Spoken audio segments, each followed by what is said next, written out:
Një plak i devotshëm tregon se kanë ardhur një herë natën dhe ja kanë marrë djalin.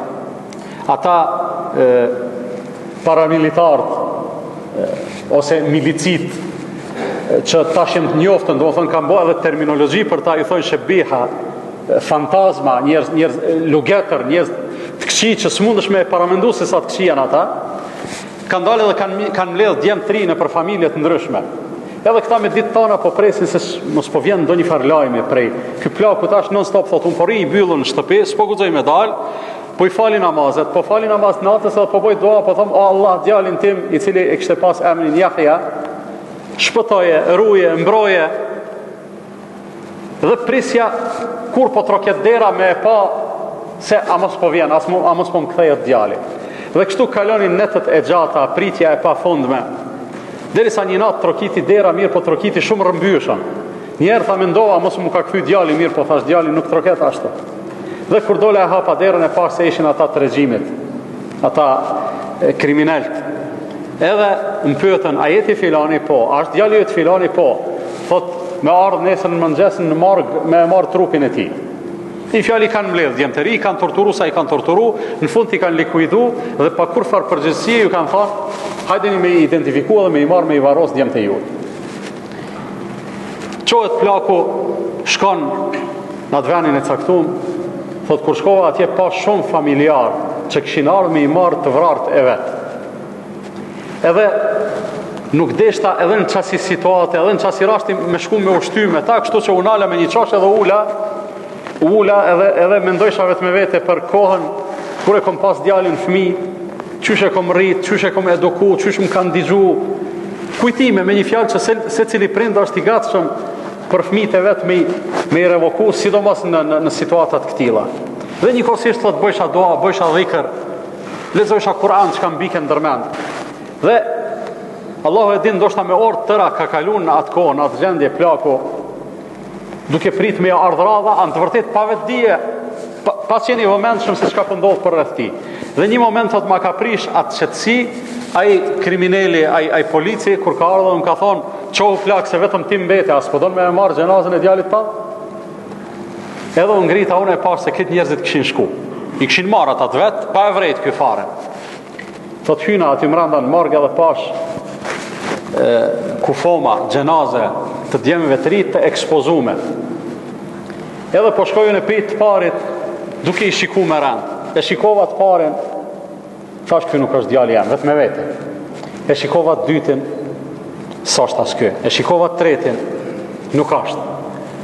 E shikova të katërtin, thot edhe më bani përshtypje një gjash shumë interesante. Asa ai tha nuk ishte djali jem. Mirë po mu duk se e vrejta një lëvizjen që pallat e ti. Mu duk se ky djalosh nuk kishte vdek, po jep të shenja tjetës. Edhe unë dala për disa qaste ta analizoj, a është i gjallë apo nuk është i gjallë. Edhe po të ishte i gjallë, prapë s'kisha pas mundësi me dhonë alarm se shky qenë ka i gjallë, se ata këshin me evra. Atëherë kalova.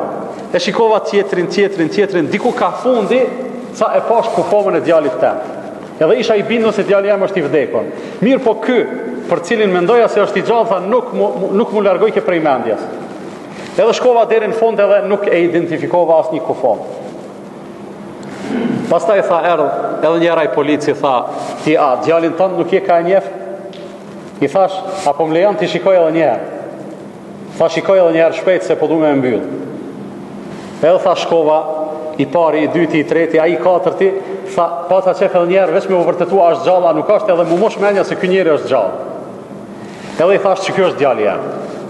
Unë e tha, disha xhenazën e djalit tem. Mirë po thash, që to po e marr, nëse Allahu i ka dhënë ymër, po e marr, po e çoj te shtëpia, po ja bëj kujdesin, po ja bëj mukajetin, po ja bëj mundësitë e mia, inshallah Zoti e shpëton. Djali jam edhe nëse e marr edhe e varrosi me dinjitet shikoi i muslimanit, nuk muj me ngjall. Inshallah ka vdek shahid. Edhe tha, a je sigurt që ky është djali? Thot po. Thot merre, a ki kerë me veti? Po, merre që të në kerë, qote shpia, mos gabo me organizu xhamat, me organizu xhenaze, me organizu ceremoni, kape, varose, shtine, edhe mos ka nevojna me ardhe dhe juve tjerve me ju përfundu. Familjarët gjithsesi të alarmum, gjithsesi në mërzin, piklim, thot edhe e qova në shtëpi atë djalë i cili hala jep të shenja tjetës. E thirrëm një mjek në ato vështirësi, në ato kushte të jashtëzakonshme, erdhi mjeku, ja dha ndihmën e parë, filloi trajtimi, filloi kurimi, deshti Allahu fuqiplot edhe ai djalosh u çu. Do thonë Allahu i ka dhënë ymër, po Allahu e ka bërë sebeb këtë njeri që ai djalosh me u çu. Edhe masi u çu, edhe i ka ardhur vetdia, kanë filluar tash me ja përshkruan ngjarjen atij se çfarë ka ndodhur me ty. I kanë thonë kush je ti, thotë unë jam filan Fisteko, djali i filanit prej filan venit. Po ka erdha unë këtu, ai flaku i tregon, thotë o birë, unë çështo më kanë thirr me e marr djalin tem të vdekun. Thotë mesin e të vdekunve të kom pa edhe ty. E kom vrejt se nuk je i vdekun, thotë e lash djalin tem të marr aty. Thotë si e ka pas emrin djali jot? Thotë djali im e ka pas emrin Jahja. Thotë prej sodit unë jam Jahja dhe prej sodit unë jam djali jot. Edhe donë Allahu Azza wa Jall që ai djalosh pastaj e vazhdon jetën e vet me caktimin e Allahut, se njeri kur nuk e ka vdekjen, nuk mundet askush me e myt, nuk mundet askush me ja marr shpirtin. Mirë po ja që njerëzit vinë në sprovat atilla që me i dhonë përparësi gjallërisë, jetës, shëndetit, mirëqenjes, shpëtimit të një djali i cili nuk është i veti, para një trajtimi me dinjitet që e meriton edhe e kemi obligim të një familjarit i cili është i vdekun. Edhe ai plaku i shkret ka qenë në dilemë të madhe. Megjithatë i ka dhënë përparësi gjallërisë së një muslimani para trajtimit të dinjitetshëm të djalit të vet. Pse e ka bën një gjë të tillë?